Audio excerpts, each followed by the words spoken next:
বিসিবিতে বুলবুল ফারুক তামিমের একসঙ্গে কাজ করার সুযোগ দেখছেন যুব ক্রীড়া উপদেষ্টা। এনএসসি কোটায় পরিচালক হিসেবে আসিফ মাহমুদের গুডবুকে সাথীরা জাকির জেসি।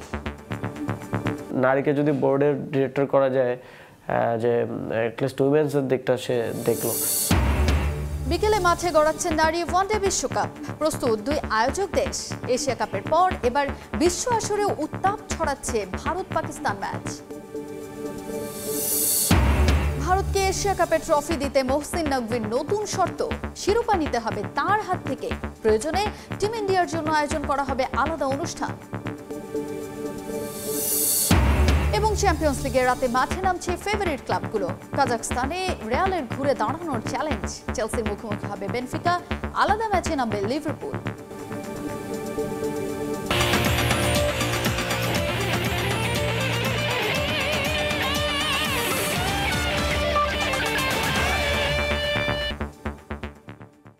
বিশ্বের নানা প্রান্তের খেলাধুলার খবর নিয়ে আমাদের নিয়মিত আয়োজন খেলার সময়। আর এই আয়োজনে আপনাদের সঙ্গে আছি আমি তাজিন খন্দকার। শুরুতে ক্রিকেটের খবর। বুলবুল ফারুক তামিম ইকবালের একসঙ্গে বিসিবিতে কাজ করার সুযোগ দেখছেন যুব ক্রীড়া উপদেষ্টা।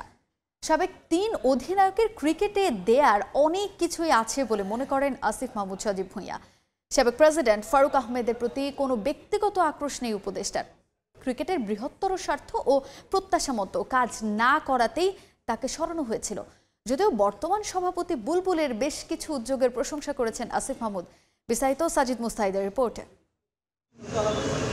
ক্রিকেট বোর্ড থেকে ফারুক আহমেদের বিদায়টা হয়েছিল বিব্রতকর। জমেছিল অভিযোগের পাহাড়। অনাস্থা জানান বোর্ড পরিচালকরা। ক্রীড়া পরিষদ প্রত্যাহার করে নেয় মনোনয়ন। কদিন আগেও বিসিবিতে ফারুক আহমেদের আবার ফেরাটা ছিল অনেকটা অলীক স্বপ্নের মতো, কিন্তু দেশের ক্রিকেটে শেষ বলে কিছুই নেই। আসন্ন বিসিবি নির্বাচনের দৃশ্যপটে হঠাৎ করে আবির্ভাব সাবেক সভাপতির। ক্রীড়া উপদেষ্টার সবুজ সংকেত পেয়ে নেমেছেন নির্বাচনের মাঠে। ক্রিকেট পাড়ায় জোর গুঞ্জন, ভোট যুদ্ধ উতরে ক্লাব ক্যাটাগরি থেকে পরিচালক হবেন ফারুক আহমেদ।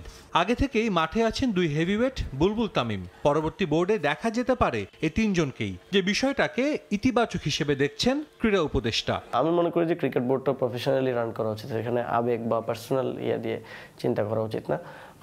ফারুক ভাইও কিছু ক্ষেত্রে খুবই ভালো ওনার আছে, তো সবার তো ভালো খারাপের দিক আছে। তামিম ভাই কোনো একটা দিকে হয়তো ভালো করবেন, বুলবুল ভাই আবার অন্য কোনো একটা দিকে ভালো করবেন, ফারুক ভাই আবার অন্য কোনো একটা দিকে তার ভালো আছে। তো সবার ওই সক্ষমতা বা ওই অভিজ্ঞতা থেকে ওই পরামর্শগুলো আমাদের কাজে লাগানো উচিত বলে আমার জায়গা থেকে আমি মনে করি। অনেকেই মনে করেন ব্যক্তিগত আক্রোশ থেকে ফারুক আহমেদকে বিসিবি থেকে সরিয়েছেন উপদেষ্টা। সে বিষয়টাও স্পষ্ট করেছেন আসিফ মাহমুদ। ফারুক ভাইকে যখন প্রেসিডেন্ট করা হয় তখনও আমার মনে পড়ে যে আমি ইভেন প্লেয়ারদের থেকেও আমি মতামত নিয়েছিলাম, পরামর্শ নিয়েছিলাম যে কেমন হয়। আমি তাদের সামনে অপশনস রেখেছিলাম যে এই 4-5 জন আছে আমার আপনারা বলেন। ইভেন তামিম ভাইকে আমি জিজ্ঞেস করছিলাম, তামিম ভাই তখন ফারুক ভাইয়ের কথাই বলেছিলেন। ফারুক ভাইয়ের ক্রীড়া পরিষদের ডিরেক্টর হিসেবে যে নমিনেশনটা, এটা একটা পুনর্মূল্যায়ন আমরা করেছি যে আমরা কতটুকু কাজ করতে পারলাম না পারলাম। তার জায়গা থেকে এটা খুব প্রফেশনালি দেখা উচিত। এটা খুব পার্সোনাল কিছু না যে ফারুক ভাইয়ের সাথে আমার কোনো পার্সোনাল প্রবলেম বা এটা একটা প্রফেশনাল পরিবর্তন। সভাপতির দায়িত্ব নেয়ার 4 মাস পূরণ হয়েছে আমিনুল ইসলাম বুলবুলের। এরই মধ্যে তার নানা উদ্যোগ ক্রিকেট মহলে কুড়িয়েছে প্রশংসা। ক্রিকেট কূটনীতিতেও দেখিয়েছেন মুনশিয়ানা। বর্তমান প্রেসিডেন্টের কাজে সন্তুষ্ট যুব ও ক্রীড়া উপদেষ্টা। উনি ক্রিকেটটাকে ভালো কোনো একটা জায়গায় নিয়ে যেতে পারবেন যদি উনি আরো সুযোগ পান। মূলত তাকে আমাদের আনার পেছনে কারণটা ছিল যে আফগানিস্তানের ক্রিকেটটা সবাই বলে থাকে যে ওনার হাতে বিল্ড করা, এবং চায়নাতে উনি ক্রিকেট নিয়ে, ওনার এশিয়ান রিজিয়নে কাজ করার একটা অভিজ্ঞতা আছে। ক্রিকেট ডিপ্লোমেসিতেও এবং ইন্টারনাল ক্রিকেটও যেমন এই যে মিনি বিসিবি করার উদ্যোগটা, এটা হয় প্ল্যানটা অনেক আগে থেকে ছিল, 10 বছর আগে থেকে আমরা শুনতাম, কিন্তু কখনো তো এক্সিকিউশন পর্যায়ে আমরা হয় নাই। এক্সিকিউশন পর্যায়ে এখন যাচ্ছে। আমার মনে হয় এই কাজগুলোই বিসিবির জন্য প্রয়োজন। এই সময় একটা প্রফেশনাল বোর্ড করা এবং ওনার অভিজ্ঞতাটা কাজে লাগানো প্রয়োজন। এনএসসি থেকে কাউন্সিলর মনোনয়ন পেয়েছেন সাবেক নারী ক্রিকেটার ও আন্তর্জাতিক আম্পায়ার সাথীরা জাকির জেসি। বিসিবির নারী ক্রিকেটে তাকে কাজে লাগানোর পরিকল্পনা ক্রীড়া পরিষদের। একজন নারীকে যদি বোর্ডের ডিরেক্টর করা যায়, যে অ্যাটলিস্ট উইমেন্সের দিকটা সে দেখলো, তো সেটা ভালো হতো। কিন্তু সাজিদ মুস্তাহিদ, সময় সংবাদ, ঢাকা। বিসিবি নির্বাচনে আজ বাতিল হওয়া মনোনয়নপত্রের উপর আপত্তি ও শুনানি গ্রহণ। এরই মধ্যে শেষ হয়েছে আপিলের সময়, কিছুক্ষণ পর হবে শুনানি। এই মুহূর্তে মিরপুর শেরে বাংলা ক্রিকেট স্টেডিয়ামে আছেন আমার সহকর্মী রিফাতুল ইসলাম মিরন। সবশেষ খবর জানতে সরাসরি যাচ্ছি তার কাছে। রিফাত,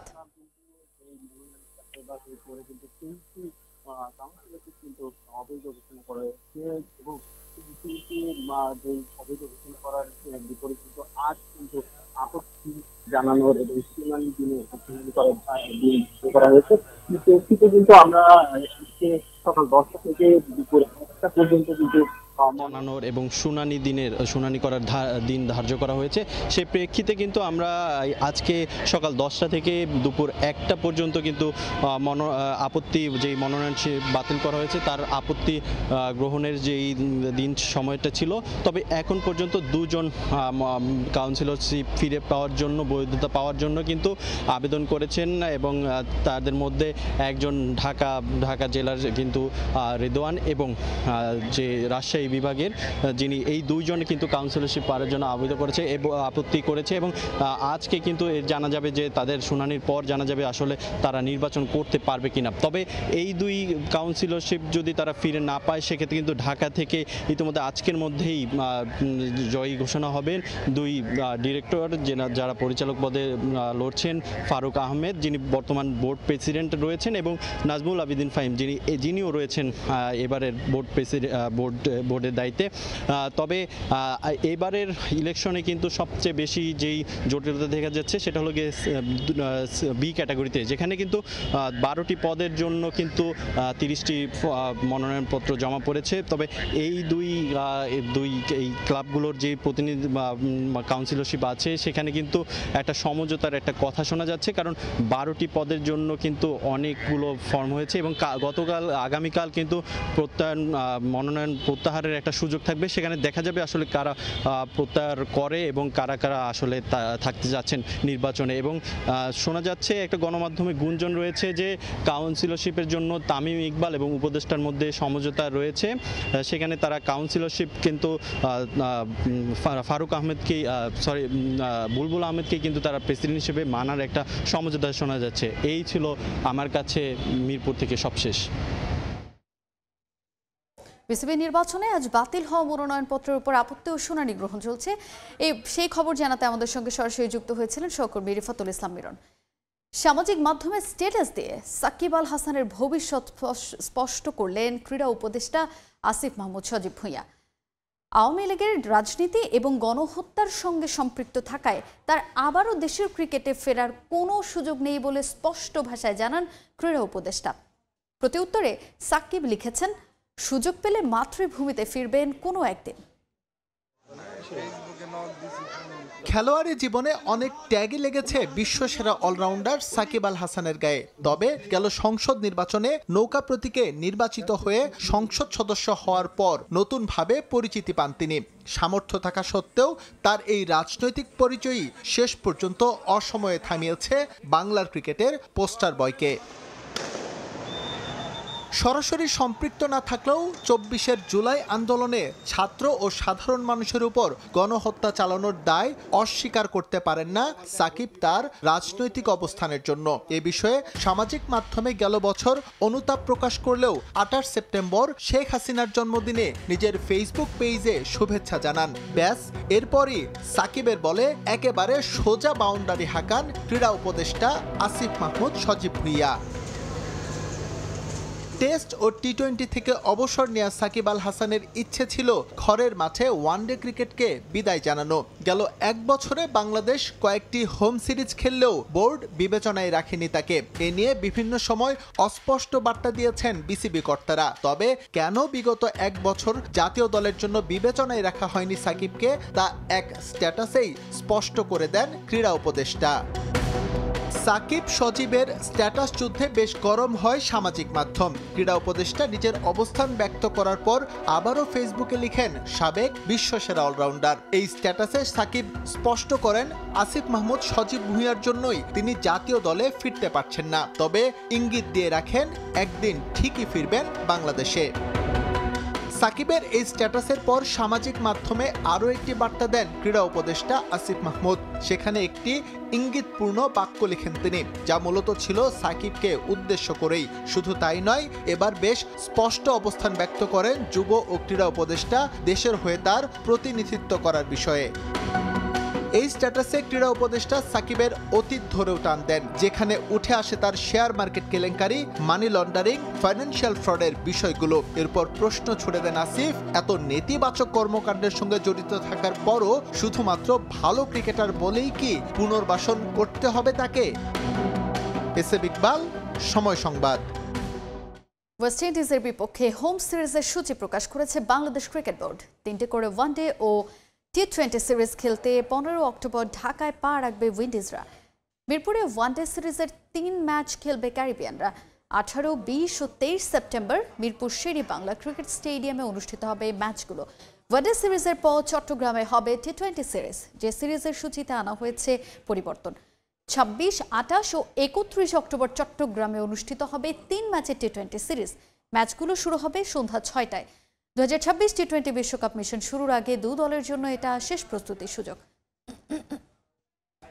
ভারত শ্রীলঙ্কা ম্যাচ দিয়ে আজ শুরু হচ্ছে নারী ওয়ানডে বিশ্বকাপের 13তম আসর।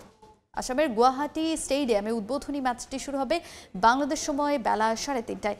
ছেলেদের এশিয়া কাপের পর নারী বিশ্বকাপেও আলোচনার কেন্দ্রে ভারত পাকিস্তান ম্যাচ। এদিকে প্রস্তুতির ঘাটতি নিয়ে বিশ্বকাপ খেলতে যাওয়া বাংলাদেশের শ্রীলঙ্কার বিপক্ষে ওয়ার্ম আপ ম্যাচে জয় পাওয়া বাড়তি আত্মবিশ্বাস যোগাবে। বৃহস্পতিবার পাকিস্তানের বিপক্ষে ম্যাচ দিয়ে বিশ্বকাপ অভিযানে নামবে জ্যোতিরা। এখনও কাটেনি এশিয়া কাপের বিতর্কের রেশ। এর মধ্যেই শুরু হচ্ছে আইসিসি নারী বিশ্বকাপ। এবারের আসরে যৌথ আয়োজক ভারত ও শ্রীলঙ্কা। 2 আয়োজক দলের ম্যাচ দিয়েই শুরু হচ্ছে নারী বিশ্বকাপ। 7 বার বিশ্বকাপ খেললেও কোনো আসরেই ভালো ফলাফলের দেখা পায়নি শ্রীলঙ্কা। 35 ম্যাচ খেলে মাত্র 8টিতে জয় রয়েছে তাদের। এখন পর্যন্ত কোনো আসরেই কোয়ার্টার ফাইনালের গণ্ডি পার করতে পারেননি লঙ্কান মেয়েরা। 13 আসরের মধ্যে 11 আসরে অংশ নিয়েছে ভারত। 2 আসরে ফাইনাল খেললেও এখন পর্যন্ত শিরোপা জিততে পারেনি টিম ইন্ডিয়া। তবে নিজেদের দেশের মাটিতে টুর্নামেন্ট হওয়ায় শিরোপা জয়ের স্বপ্ন দেখছে ভারত। এদিকে এশিয়া কাপের মতো নারী বিশ্বকাপের সব আলো ভারত পাকিস্তান ম্যাচের দিকে। এশিয়া কাপের মতো বিশ্বকাপেও এই 2 দল হ্যান্ডশেক করবে কিনা সেই আলোচনায় এখন তুঙ্গে। তবে এসব না ভেবে নিজেদের খেলাটা চালিয়ে যেতে চান হারমানপ্রীতরা। এদিকে নারী বিশ্বকাপের সঙ্গে বাংলাদেশের সম্পর্ক বেশি দিনের নয়। 2022 আসরে প্রথমবারের মতো বিশ্বকাপে জায়গা করে নেয় নিগার সুলতানার দল। তবে নিজেদের প্রথম আসরে আলো ছড়াতে পারেনি বাংলাদেশ। সে আসরে 7 ম্যাচ খেলে মাত্র 1টিতে জয়ের দেখা পেয়েছিল লাল সবুজ বাহিনী। এতে প্রথম রাউন্ডেই বিদায় নিতে হয় বাংলাদেশকে। তবে এবারের আসরেও বাংলাদেশের খুব একটা ভালো পারফরমেন্স করার সম্ভাবনা কম, কারণ দেশ ছাড়ার আগে টাইগার্স অধিনায়ক নিজেদের প্রস্তুতির ঘাটতির কথা জানান। যদিও ম্যাচ শুরুর আগে 2টি ওয়ার্ম আপ ম্যাচ খেলেছে টাইগার্সরা। প্রথম ম্যাচটি দক্ষিণ আফ্রিকার বিপক্ষে বৃষ্টিতে ভেস্তে গেলেও দ্বিতীয় ম্যাচে শ্রীলঙ্কার বিপক্ষে 1 রানে জয় আত্মবিশ্বাস কিছুটা বাড়িয়েছে নিগার সুলতানাদের।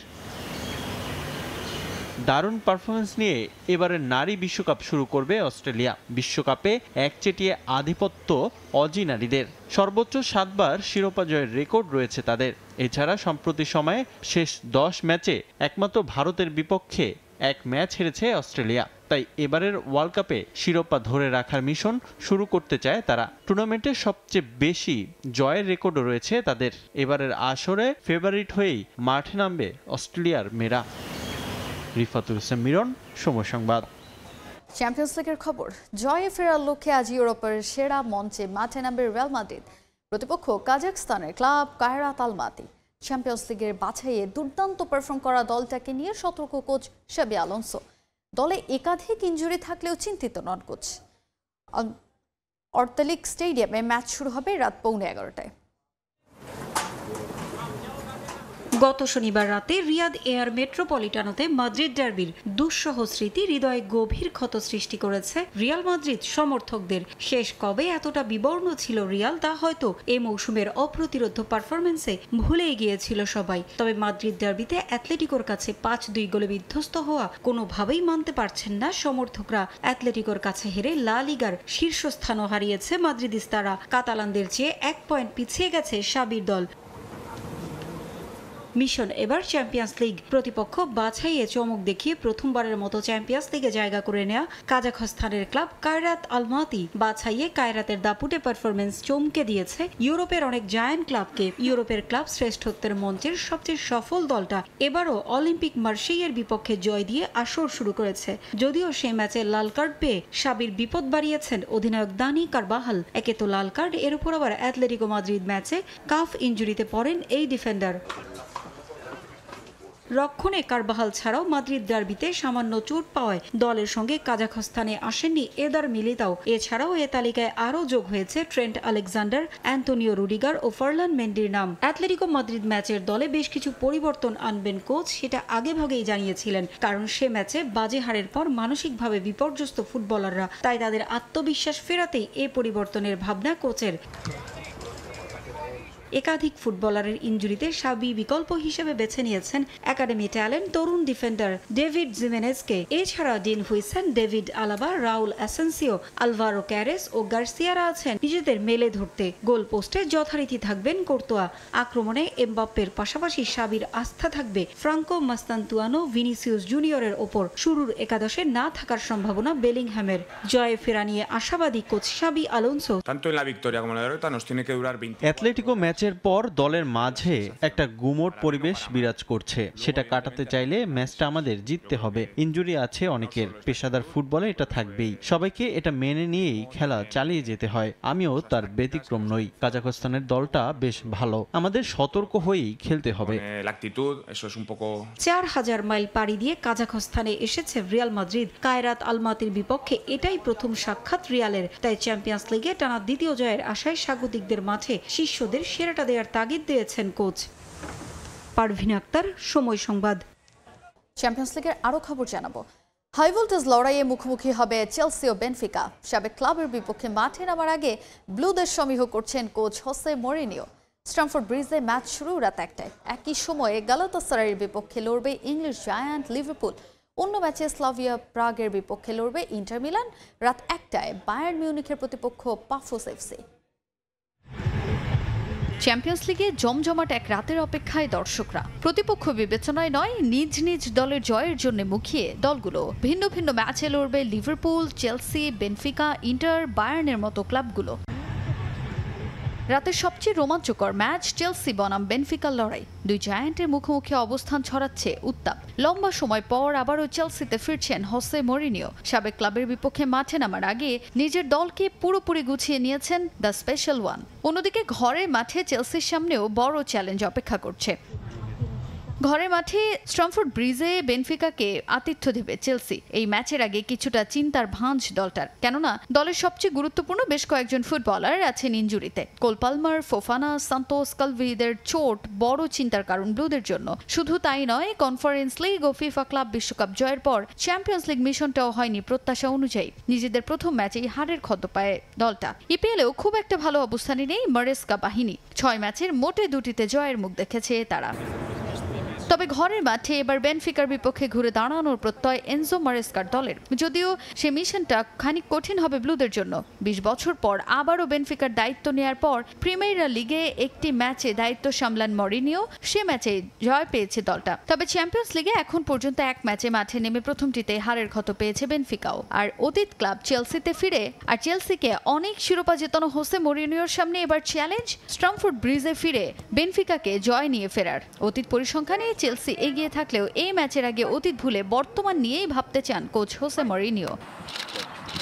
এদিকে একই দিন গালাতাসারাইয়ের বিপক্ষে মাঠে নামবে লিভারপুল। ইপিএলে ভালো ছন্দে থাকা দলটার চ্যাম্পিয়ন্স লিগে অভিযানও হয়েছে প্রত্যাশা অনুযায়ী। উল্লেখযোগ্য কোনো ইনজুরি না থাকে এই ম্যাচের আগে নির্ভর কোচ আর্নে স্লট মোহাম্মদ সালাহ, আলেকজান্ডার আইজাক, ভ্যান ডাইক, গ্যাকপোদের নিয়ে সম্ভাব্য 4-2-3-1 ফরমেশনে স্কোয়াড সাজানোর পরিকল্পনা কোচের। আর গালাতাসারাইও চাইবে এই ম্যাচ ঘরের মাঠে কোনোভাবেও হাতছাড়া না করতে। আরেক ম্যাচে বায়ার্ন মিউনিখের প্রতিপক্ষ পাফোস এফসি। লম্বা ইনজুরি তালিকা নিয়ে অস্বস্তিতে আছেন কোচ ভিনসেন্ট কম্পানি। প্রতিপক্ষ নামে ধামে পিছিয়ে থাকলেও তাদের সমীহ করছে বাভারিয়ানরা। ইউসিএলে এবারের জার্নির প্রথম ম্যাচেই জয় পেয়েছে দলটা, তাই এ ধারা অব্যাহত রাখতে বদ্ধপরিকর বায়ার্ন। একই দিন স্লাভিয়া প্রাগের মুখোমুখি হয়ে জয়ের জন্য লড়বে Italian giant Inter Milan. Tajin Khandakar, সময় সংবাদ। এবারে দেশের ফুটবলের খবর। হংকং চায়না ম্যাচ সামনে রেখে 20 ফুটবলার নিয়ে শুরু হলো জাতীয় দলের ফুটবল ক্যাম্প। ক্লাব থেকে অনুমতি না মেলায় যোগ দেননি মোহামেডানের 6 ফুটবলার। অনুশীলনের প্রথম দিনই দলে যুক্ত হবে ফাহমিদুল ইসলাম। 6 অক্টোবর হামসা ও 7 অক্টোবর দলে যোগ দেবেন সুমিত সোম। হংকং চায়নার বিপক্ষে যে কোনো মূল্যে জয় তুলে নিতে চান অধিনায়ক Jamal Bhuiyan. Hong Kong China match সামনে রেখে শুরু জাতীয় দলের ক্যাম্প। প্রথম দিনেই আলাদা নজর কেড়েছেন যুক্তরাষ্ট্র প্রবাসী ফুটবলার জায়ান আহমেদ। অনূর্ধ্ব 23 এশিয়ান কাপ বাছাইয়ে দুর্দান্ত পারফরমেন্স করে প্রথমবারের মতো জাতীয় দলে জায়গা করে নিয়েছেন এই লেফট ব্যাক। ক্রিকেটার বাবা হালিম শাহকে নিয়ে ক্যাম্পে এলেন কাজেম শাহ। মুখে ব্যান্ডেজ, রয়েছে হালকা ইনজুরি। ক্যাম্পে যোগ দেওয়ার আগে বাবার এমন সান্নিধ্য নিশ্চিতভাবে আত্মবিশ্বাস বাড়াবে কাজেমের। প্রথম দিন ক্যাম্পে যোগ দিয়েছেন 20 ফুটবলার। বসুন্ধরা কিংসের তপু সোহেল রানা বাদে বাকি ফুটবলাররা এলেন একসঙ্গে। আবাহনীর ফুটবলাররাও এলেন প্রথম দিনেই। জাতীয় দলে ব্রাদার্সের একমাত্র প্রতিনিধি অধিনায়ক জামাল ভুঁইয়া। তবে শেষ মুহূর্তে ফেডারেশনকে চিঠি দিয়ে ফুটবলার ছাড়তে অস্বীকৃতি জানায় মোহামেডান। যদিও 28 জনের প্রাথমিক স্কোয়াড বেড়ে হয়েছে 29 জনে। নতুন করে ডাক পেয়েছেন সাদা কালোদের ডিফেন্ডার জাহিদ হাসান শান্ত। ম্যাচের 72 ঘন্টা আগে ফুটবলার ছাড়ার কথা জানিয়েছে মোহামেডান। 7টায় রিপোর্টিং ছিল। আমরা ঠিক ক্যাম্পে ঢোকার এখানে যখন আসছি ঠিক তার 1 ঘন্টা আগে আমরা একটা চিঠি পাই যে মোহামেডানের প্লেয়ার আসছে না। আমরা মৌখিকভাবে শুনেছিলাম যে মোহামেডানের ক্লাবের প্লেয়ারদেরকে এখন তারা ছাড়ছে না। তো আসলে দেখা যাক যে যেহেতু সবাই জয়েন করেছে, কালকে তো ট্রেনিং সেশন আছে, দেখা যাক যে কী হয়। কারণ মোহামেডান অলরেডি তাদের প্লেয়ারদেরকে তাদের ট্রেনিংয়ের জন্য ছুটি দিয়ে রেখেছিল। যদিও বিষয়টি নিয়ে খুব একটা ভাবছেন না কোচ হাবিয়ার কাবরেরা। মোহামেডান ফুটবলারদের ছাড়াই আপাতত ক্যাম্প চালিয়ে যাবেন তিনি। নতুন ডাক পাওয়া জায়ানকে নিয়ে বেশ আত্মবিশ্বাসী কোচ। খোলাসা করলেন ইসা ফয়সালের বাদ পড়া ও কিউবা মিচেলের দলে ডাক না পাওয়ার বিষয়টি। এর আগেও আমি কম ফুটবলার নিয়ে অনুশীলন সেশন করেছিলাম। মোহামেডান কোনো ফুটবলার ছাড়েনি, এটা তাদেরও টিম ম্যানেজমেন্টের বিষয়। আমি শুধু আমার কাজটা চালিয়ে যেতে চাই। জায়ান দারুণ ফুটবলার, সে বাছাই পর্বেও দুর্দান্ত ছিল। আর একই পজিশনে অনেক ফুটবলার থাকায় ইসা ফয়সালের জায়গা হয়নি। কিউবাকে আরো সময় দেওয়া উচিত। আমি মনে করি তার আরো গেম টাইম পাওয়া উচিত। হংকং চায়নার বিপক্ষে যে কোনো মূল্যে জয় তুলে নিতে চান অধিনায়ক জামাল ভুঁইয়া। সমর্থকদের আস্থার প্রতিদান দিতে চান JB6। মানুষ দেখতে চায় national team, football national team, so এটা একটা পজিটিভ সাইন। বাট আমি আশা করি that we can give them a good performance কারণ full stadium the crowd needs something for the money now and that is 3 points. So আমি চাই একটা ভালো performance and we can go to Hong Kong with 3 points in our baggage. অনুশীলনের প্রথম দিনই দলের সঙ্গে যোগ দেবেন ফাহমিদুল ইসলাম। 6 অক্টোবর হামজা দেওয়ান চৌধুরী ও 7 অক্টোবর দলের সঙ্গে যোগ দেবেন সুমিত সোম। ফাহিম ইসলাম, সময় সংবাদ, ঢাকা। এ পর্যায়ে খেলার সময় শীর্ষ সংবাদগুলো জানিয়ে দিচ্ছে আরেকবার। বিসিবিতে বুলবুল, ফারুক, তামিমের একসঙ্গে কাজ করার সুযোগ দেখছেন যুব ক্রীড়া উপদেষ্টা। NSC কোটায় পরিচালক হিসেবে আসিফ মাহমুদের গুডবুকে সাথীরা জ্যাকের জেসি। নারীকে যদি বোর্ডের ডিরেক্টর করা যায়, যে অ্যাটলিস্ট উইমেন্সের দিকটা সে দেখলো। ভারতকে এশিয়া কাপের ট্রফি দিতে মহসিন নাকভির নতুন শর্ত, শিরোপা নিতে হবে তার হাত থেকে। প্রয়োজনে টিম ইন্ডিয়ার জন্য আয়োজন করা হবে আলাদা অনুষ্ঠান। এবং চ্যাম্পিয়ন্স লিগের রাতে মাঠে নামছে ফেভারিট ক্লাবগুলো। কাজাখস্তানের রিয়ালের ঘুরে দাঁড়ানোর চ্যালেঞ্জ। চেলসির মুখোমুখি হবে বেনফিকা, আলাদা ম্যাচে নামবে লিভারপুল।